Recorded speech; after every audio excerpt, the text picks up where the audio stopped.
são tipologias de produção, o que é programação, sequenciamento e loteamento, o que é um sistema administrativo de produção.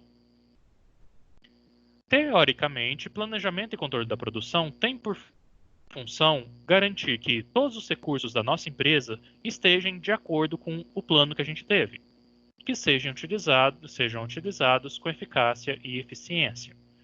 Então, a ideia do planejador e do controlador da produção é que eu planeje e controle se aquilo que eu planejei realmente foi feito. Planejamento nada mais é do que formalizar o que eu pretendo fazer. Então, semana que vem temos 5 dias, então vamos planejar o que vai ser feito em cada dia. Isso é planejamento, penso para o futuro.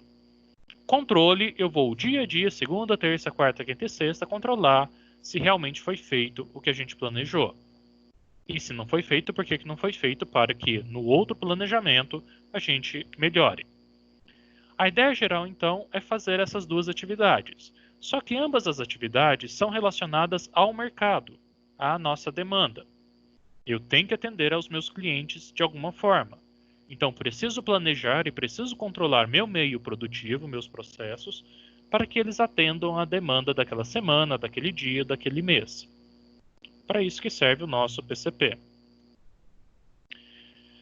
Na indústria, então, ou mesmo em serviços e agropecuária, qualquer meio produtivo, o PCP está ligado a 4 questõezinhas bem básicas.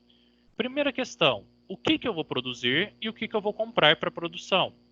Eu preciso responder isso. O que amanhã o que eu preciso para a semana que vem de comprar e de produzir? É a primeira pergunta que a gente tem do PCP. Segunda pergunta, quanto? Quantidade. Eu tenho que comprar, tenho que produzir? Qual é a quantidade? Quando que eu tenho que comprar e quando que eu tenho que produzir? É semana que vem? É na terça? É na sexta? É na outra semana ainda? É mês que vem? Eu preciso ter uma data específica. E também quais os recursos disponíveis para eu estar produzindo, ou mesmo comprando, caso seja recurso financeiro. Então, dentro do PCP, a gente precisa, no mínimo, dessas 4 informações. São informações que aparentemente são tranquilas de se pensar, porém no dia a dia da empresa se tornam cada vez mais complexas. Lembre-se que na empresa eu vou ter não sei quantos funcionários, não sei quantos produtos desenvolvidos simultaneamente, executados simultaneamente. Então, qual maior for a empresa, mais complexo é o nosso PCP. Contudo, então, nenhum sistema do PCP vai se tornar bem-sucedido se a empresa não for integrada. Não adianta nada eu responder só no PCP essas 4 perguntas se eu não estiver de acordo com todos os outros setores do PCP. Não adianta nada eu ter todos os recursos disponíveis e esquecer de contratar mão de obra. Então preciso do RH. Não adianta eu planejar bonitinho semana que vem e o financeiro me fala que não tem dinheiro para comprar. Não adianta eu começar o processo se eu não tiver a máquina funcionando, se a manutenção não estiver em dia. Então, todos os organismos, todos os entes, departamentos dentro da empresa têm que estar em conjunto com o PCP. O PCP é o mais doidinho deles porque tem que convergir todas essas informações para soltar as ordens de produção e elas serem cumpridas. Então, é uma tarefa bem árdua que tem quem é o planejador e controlador da produção. A estrutura que a gente vai estar lidando do PCP é essa daqui. Existem vários outros formatos de se apresentar, mas eu gosto desse daqui que já está em quadrinhos bem mais simples da gente enxergar. Então, o PCP ele atua no longo, no médio e no curto prazo. A longo prazo, a gente atua por meio de previsões de demanda, mas a partir das previsões de demanda de longo prazo, eu obtenho o que a gente chama de plano agregado da produção, que basicamente é como que eu espero estar produzindo todos os produtos ou um conjunto de produtos da minha empresa. No plano agregado, igual o nome já fala, está agregado, não está individualizado produto por produto. É um planejamento macro da empresa para 1 ano, 5 anos, uma década, da forma que vocês desejarem. Então, vou estar buscando a minha previsão de demanda, encaixando se eu consigo ou não produzir essa demanda com os recursos que eu tenho e o que eu tenho que fazer para atingir essa demanda. Após pegar esse planejamento de longo prazo e quebrar ele no plano agregado, em famílias de produto, eu quebro ele de novo, eu desdobro ele no que a gente chama de plano mestre de produção. O plano mestre de produção nada mais é do que pegar o plano agregado e quebrar ele agora realmente por produto. Então, digamos que eu tenho uma fábrica de roupas, uma confecção qualquer, e eu produzo camisas e calças. No plano agregado, eu vou separar apenas camisas e calças. Quanto que eu vou produzir de camisa, quanto que eu vou produzir de calça ao longo do tempo. Já no plano mestre, eu já trago mais para perto. Mês que vem, quanto que eu vou produzir de camisa cinza? Quanto que eu vou produzir de camisa amarela? Quanto que eu vou produzir de calça jeans? Então aqui já são produtos específicos dentro do plano mestre. Já com quantidade e com o tipo de produto. Com esse plano mestre em mãos, a gente vem para o planejamento dos materiais. Eu vou planejar quando que eu tenho que comprar, quando que eu tenho que produzir, quando que eu tenho que montar alguma coisa. E a quantidade também. E aqui a gente trabalha dentro do MRP1 ou MRP2. A diferença do MRP1 para o MRP2 é que no 2 eu também controlo a capacidade produtiva. Então, além de determinar o quanto eu vou produzir, eu tenho que verificar se eu consigo produzir aquilo ou não. Essa é a ideia desse planejamento de materiais dentro do MRP. Se eu trabalhar por sistema Kanban Region K-Box, que é o sistema da produção enxuta, em vez de ser MRP1, MRP2 é Kanban e Region K, a gente lida com os cartões de estoque ou os cartões produtivos, que é outra forma de pensar esse planejamento de materiais, planejamento de capacidade. Depois que a gente determina esse plano de materiais, eu solto as ordens de produção, ou as ordens de compra, ou as ordens de fabricação, nome que vocês quiserem dar. Quando o setor recebe essa ordem, ele vai programar quem faz primeiro, quem faz depois. Será que eu sigo uma regra de FIFO? Será que eu coloco o cliente mais importante primeiro? Isso que a gente decide aqui nesse quadrinho de programação e sequenciamento da produção. Eu trago para hoje ou para amanhã e determino o que eu vou fazer primeiro dentre todos esses itens que eu tenho que fazer.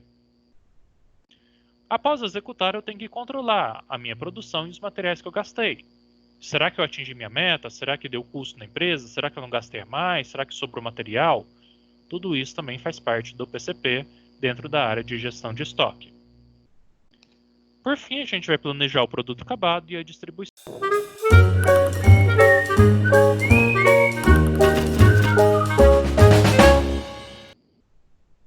As principais atividades dentro do PCP são prever a demanda, fazer esse plano agregado, pensar ao longo do tempo se eu preciso ou não preciso melhorar a empresa, se eu for terceirizar, se eu vou ter hora extra, planejar esse futuro a médio prazo da empresa.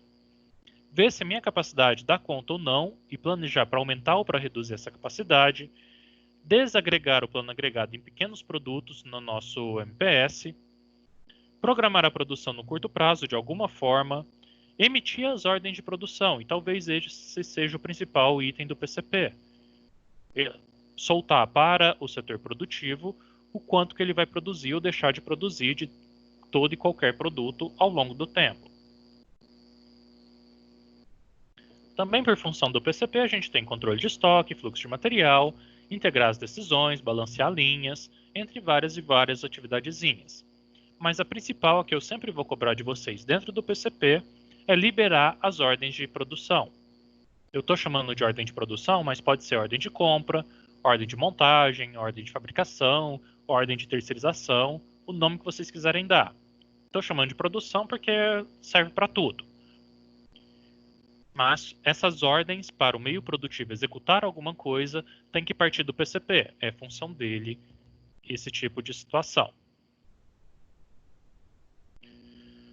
Caracterizando então o PCP, ele tem que tomar algumas decisões. Principalmente a decisão quanto ao horizonte de planejamento, se eu vou planejar só para essa semana, se eu vou planejar para o mês inteiro, sobre o tipo de manufatura que eu tenho, é um processo contínuo, é um processo por projeto, é um projeto make to stock, é engineer to order, qual que é o tipo que eu tenho de processo de manufatura.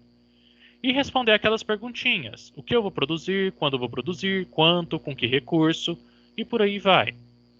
Essas são as decisões básicas do PCP. O problema é que elas dependem de todos os outros departamentos da empresa e, por consequência também, elas influenciam todos os outros departamentos da empresa.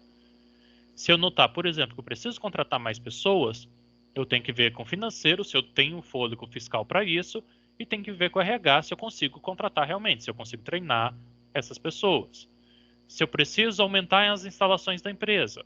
Novamente, eu tenho dinheiro para isso? Tenho espaço para isso? Quais são as novas máquinas que eu preciso? Eu tenho que ver lá com o setor de engenharia ou de P&D. Então, o PCP acaba sofrendo influência e influenciando todos os setores. Ele é como se fosse uma espinha dorsal, ele recebe e emite sinais para todo mundo. Essa é a ideia geral do nosso PCP. Como configuração dele, a gente pode ter o PCP focado em sistemas de volume médio-alto, que a gente usa normalmente o MRP.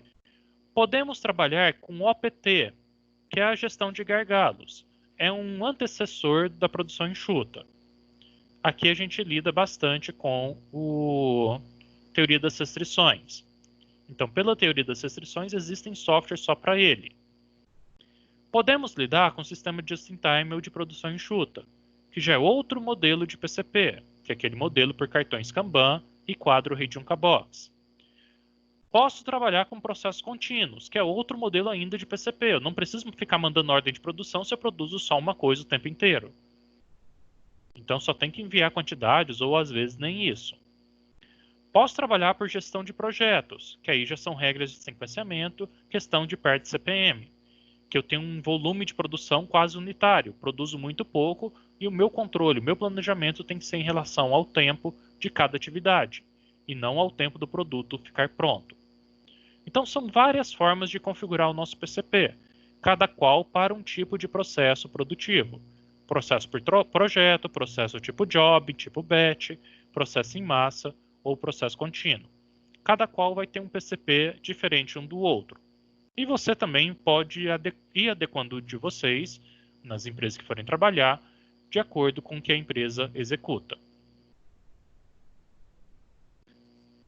A ideia, então, do PCP é tirar uma foto do estado atual da empresa, de tudo isso que a gente viu, o que eu tenho de material, o que eu tenho de pessoas e tudo mais que exige-se na empresa para ela funcionar, e planejar o futuro, projetar ele. Então, se hoje eu não tenho estoque de determinado produto e eu preciso desse estoque para amanhã, eu tenho que soltar uma ordem de compra. Se depois de amanhã eu tenho que entregar o produto e demora 2 semanas para produzir, eu tenho que soltar uma ordem de produção hoje. Então, isso que o PCP vai ver, analisar o estado atual da empresa, analisar o que eu preciso para o futuro, planejar ele e soltar as ordens de produção para executar esse futuro, controlando, lógico, no dia a dia da nossa organização. As etapas, então, verificar a situação atual, desenvolver a visão de futuro, tratar a situação atual com a visão de futuro, ver o que está faltando, tomar algumas decisões, montar planos de ação e executar esse plano de ação para chegar lá no futuro e um bom futuro para a empresa. Igual eu comentei, o PCP ele sofre e recebe influência, e algumas variáveis são mais importantes que outras nesse caso. Algumas variáveis tão importantes para o PCP são mais importantes para o PCP que eu coloquei aqui para vocês. Por exemplo, variedade de produtos. Tem um mix muito grande, uma diversificação de produtos muito grande. Isso influencia muito no PCP. Quanto mais produtos eu tenho, provavelmente mais tipos diferentes de matéria-prima eu tenho, mais tipos de processo produtivo eu tenho. Isso vai complexando o PCP, tornando ele mais complexo. Outro item que também influencia é o nosso tempo de fluxo. Em quanto tempo um produto fica pronto? Qual que é o tipo de demanda que eu tenho? Também pode ser um influenciador. Qual que é a previsibilidade da demanda? A demanda sempre compra a mesma coisa na mesma quantidade ou vai variando? Então, são algumas variáveis que vocês têm que pensar antes de determinar a ordem de produção. E como toda variável, ela varia. Olha que legal. Então, vocês têm, além de pensar nela, acompanhar ela ao longo do tempo.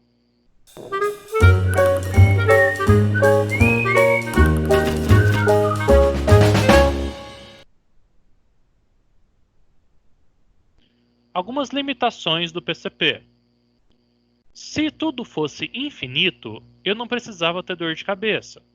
Eu tenho dinheiro infinito, tenho matéria-prima infinita, tenho operadores infinitos, é só colocar lá no meio da produção que vai sair o produto ou serviço. Porém, não é isso que acontece, muito pelo contrário. Nós temos diversos limitantes dentro do PCP. Quanto mais restrições eu tenho, pior fica de eu planejar as coisas. Eu vou ter que ficar dando jeitinho, vou ter que ter um pouco de jogo de cintura aqui dentro. As principais limitações que a gente tem estão aqui no slide. A primeira delas é a limitação de custo, de dinheiro. Nossa, eu não tenho dinheiro para tudo, eu tenho que determinar o que realmente vai ser importante. O que eu vou trabalhar, o que eu vou comprar, quem que eu vou contratar. Tudo isso tem custo. Então, tendo uma limitação de custo, eu tenho uma trava no PCP. Outra limitação que a gente tem é a limitação de capacidade. Eu não consigo produzir infinito. Minha produção sempre é finita. Se minha produção é finita, eu tenho que escolher qual que é a hora certa de produzir. O que eu tenho que produzir, como que eu tenho que produzir para não perder tempo nisso. Tempo é outra limitação. Eu não posso ter intervalos muito grandes entre o pedido e a entrega. Se eu prometi uma coisa, a entrega em determinada data, eu tenho que cumprir, senão vai dar BO. E por fim, a gente tem a limitação de qualidade. Na qualidade, não adianta a gente produzir errado. A gente tem que produzir de acordo com a expectativa do cliente, nas tolerâncias exigidas ou por lei ou pelo próprio cliente. Então, como eu tenho limitações, a tarefa do PCP é lidar com todas essas restrições simultaneamente. Tenho 10.000 restrições, eu vou ter que trabalhar com elas, até achar um plano que seja viável para a nossa empresa. Dentro desse planejamento da produção, a gente pode dividir ele em três, igual eu já estou comentando com vocês há um tempo, que é o planejamento a longo prazo, a médio prazo e a curto prazo. Quando a gente fala de planejamento a longo prazo, seria um planejamento estratégico. Estou pensando em empresa para daqui 18 meses, para daqui 5 anos, 10 anos. Então, um planejamento mais agregado. Eu não consigo saber daqui 10 anos quanto que eu vou produzir de calça jeans. Porém, quanto que eu vou produzir de todos os produtos da minha empresa, eu posso ter um chute. Posso organizar melhor minha cabeça e prever essa venda. No médio prazo, a gente já trata as informações em regime semanal. Então, vou formular o plano médio de produção por semanas. Ainda aqui já separado por produto, não mais de forma agregada. E por fim, a gente tem o horizonte de curto prazo, o planejamento de curto prazo, que basicamente vai ilustrar para a gente o que tem que ser produzido amanhã, ou até na próxima hora. Então eu tenho que organizar a empresa para saber hora a hora, minuto a minuto, o que eu vou, o que eu não vou estar produzindo.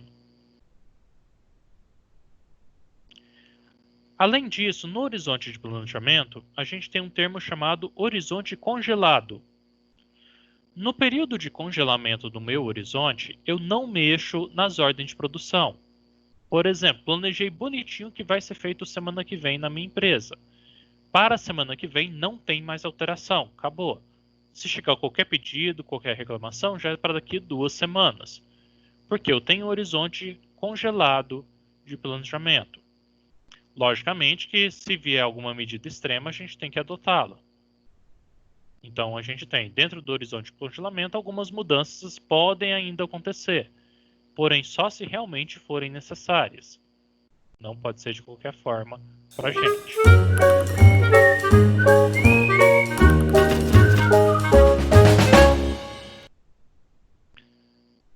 Como resultado do PCP, igual eu comentei com vocês, a principal função é emitir essas benditas ordens de produção.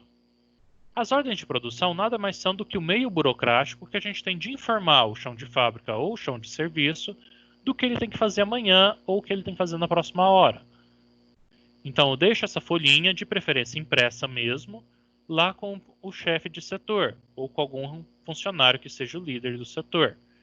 E a partir disso ele vai coordenar a produção para atingir aquela meta e para conseguir produzir de acordo, tanto em qualidade quanto em prazo de entrega. O que deve ser incluído nessa ordem de produção? O primeiro item que a gente precisa ter na ordem de produção é o item que vai ser produzido em si. Então lá em cima tem que vir bem descrito qual que é o item a ser produzido. Outro item que tem que ter na nossa ordem de produção é a quantidade a ser produzida. Eu tenho que indicar se eu vou produzir X ou Y quantidades de determinado produto. Dependendo do tipo de produto, eu ainda tenho que separar por tamanhos. Por exemplo, se eu produzir calçado, tem que dar todos os tamanhos de calçado diferentes. Eu tenho que saber quanto que eu vou produzir de cada um. Além disso, essa ordem de produção tem que trazer a lista de insumos e de materiais que são utilizados para aquela ordem. Como que a gente faz isso? A gente pega o produto, quebra ele na árvore do produto, em pequenos produtos, subcomponentes ou matéria-prima, e a partir disso eu calculo para os próximos. Então, por exemplo, se eu tenho uma ficha técnica de um carro, eu sei que tem que ter lá escrito 5 pneus, que é o mínimo que o carro utiliza.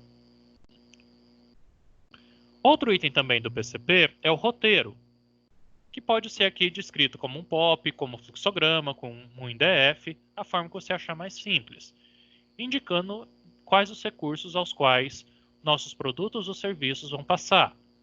Passa primeiro na máquina de cortar, depois na máquina de lixar, como que é esse processo produtivo?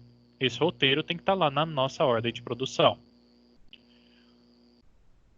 Outros documentos importantes também são interessantes de colocar, como por exemplo um croquis, se for um projeto, ou qual que é a linha produtiva que vai ser executado o nosso produto, entre outras questõezinhas, como tempo, data de início, data de término, etc, etc.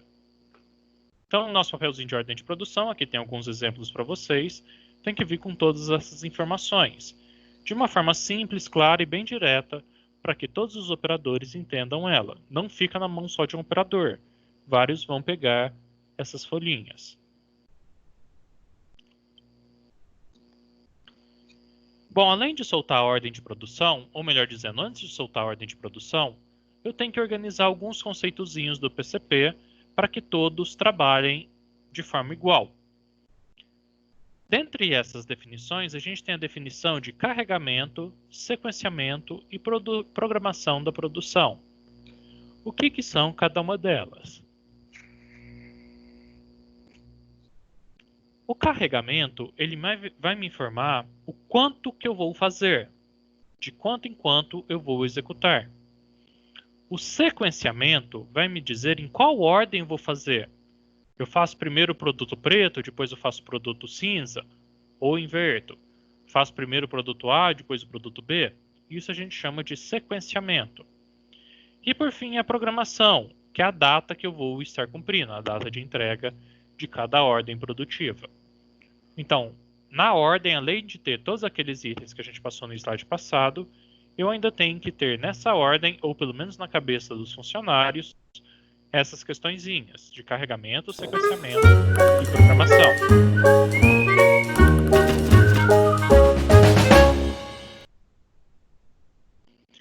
Cada um deles está aqui explicadinho para vocês. Carregamento, então, é o quanto que eu vou fazer. Eu posso trabalhar dentro do PCP com o chamado carregamento finito ou carregamento infinito. No carregamento infinito, é o mais simples, porque eu posso falar que a produção vai produzir o quanto que eu quiser. Quando eu já tenho carregamento finito, aí eu já tenho que analisar a capacidade produtiva e dar solução para aqueles itens que ultrapassarem ou faltarem na capacidade. Então tem essas duas formas de lidar com carregamento, desculpa. Já o sequenciamento é em que ordem que eu faço as coisas. Chegou lá 30 ordens de produção para amanhã. Qual que eu faço primeiro? Qual que eu faço em segundo? Para nos auxiliar, existem algumas regras de sequenciamento que a gente pode estar seguindo. As principais estão descritas aqui no slide para vocês. Porém, vocês podem criar para a empresa de vocês outro tipo de sequenciamento, outro tipo de regra que vocês desejam. Algumas mais básicas que a gente tem, eu posso trabalhar por sequenciamento de restrição física. Aqueles produtos que passam nos mesmos maquinários, que precisam dos mesmos materiais, eu posso juntá-los e colocar na sequência primeiro. Posso priorizar de acordo com o consumidor. Eu tenho um cliente que é o Plus Plus e eu quero colocar sempre o pedido dele na frente. Beleza, é uma sequência que você está usando, é permitido. Você quer trabalhar por data prometida de entrega. Aquele que eu tenho que entregar primeiro, eu produzo primeiro. É uma forma. Posso trabalhar por LIFO ou por FIFO. O FIFO é a primeira ordem que chega, é a primeira que sai. O LIFO é invertido, a última que chega é a primeira que sai, como se fosse uma pilha de coisas, que o último que eu ponho lá em cima é o primeiro que eu tiro depois. Posso ainda trabalhar por operação mais longa ou operação mais lenta primeiro. Cada um tem o seu benefício. Ou ainda existem algumas regras, como a regra de Johnston, que modela a nossa programação para grupos de 2 ou mais máquinas. Já a programação é a definição de quando fazer, que a gente pode trabalhar, por exemplo, com um gráfico Gantt, que me indica qual período de tempo vou alocar da minha empresa para executar determinado produto ou serviço. Dentro da programação, a gente tem duas variações. Uma que é a programação para frente e para trás, que a gente vai aprender bastante lá no PERT CPM, e a outra que é a programação empurrada e puxada. A empurrada é dentro da produção em massa, eu mando o primeiro posto de produção produzir, empurro o que ele fez para frente. Ou a puxada, eu mando a ordem de produção para o último posto de trabalho, e ele que puxa os demais. Tem outras considerações aqui entre empurrada e puxada, mas a gente pode simplificar assim. Para nos auxiliar a tantas tarefinhas do PCP, a gente tem os sistemas administrativos da produção, que basicamente são softwares desenvolvidos para auxiliar no planejamento e no controle de uma empresa. Esses softwares eles nos auxiliam a tomar decisões inteligentes. O software em si ainda não toma decisão, até a inteligência artificial ficar pronta. Porém, eles nos fornecem diversas informações que nos auxiliam na tomada de decisão. Isso é muito importante para a gente. Por exemplo, ele vai me informar se eu tenho ou não tenho estoque de determinada matéria-prima. Se eu não tiver estoque dela, não adianta eu mandar produzir, não vou ter matéria-prima para fazer. Então, é uma das contribuições do SAP. Os mais comuns que a gente tem são baseados em ERP, que aqui no Brasil ainda é um dos mais comuns mesmo, que basicamente é o software que vocês têm lá na empresa. Temos ainda um que é baseado em Just-in-Time, em produção enxuta, que não é mais tão utilizado assim, já perdeu um pouquinho da fama dele. E temos sistemas baseados na teoria das restrições, que também não tem mais tanta fama assim, mas ainda existem esses tipos de software. Dentro do que a gente vai enxergar aqui nessa disciplina, a gente vai ver alguns SAPs do tipo MRP1 e MRP2. Como que eles funcionam? Basicamente, são softwares de cálculo que nos auxiliam a calcular os itens dentro da empresa. Tudo começa pelo MRP1. O MRP1 ele vai me dizer quantidade e prazo de cada item a ser produzido. Depois que me fornecer isso, eu tenho que evoluir um pouquinho. Aí eu vou para o MRP2, que analisa para a gente, além da quantidade a ser produzida e o tempo, a quantidade que foi vendida, qual que é o nosso estoque, qual que é o nosso CRP. Então, vários outros indicadores estão envolvidos no MRP2, sendo o principal deles o CRP, que é de capacidade produtiva. Ver se eu tenho ou não tenho capacidade de atender aquele pedido. E por fim, hoje em dia, o mais comum que a gente tem são os ERPs. Os ERPs basicamente juntam toda a empresa em um software só. Então, vou ter um módulozinho sobre RH, vou ter um pedacinho que é de finanças, vou ter um pedacinho de produção, e por estarem todos no mesmo banco de dados, todos conseguem enxergar as informações e ajudar a empresa a melhorar.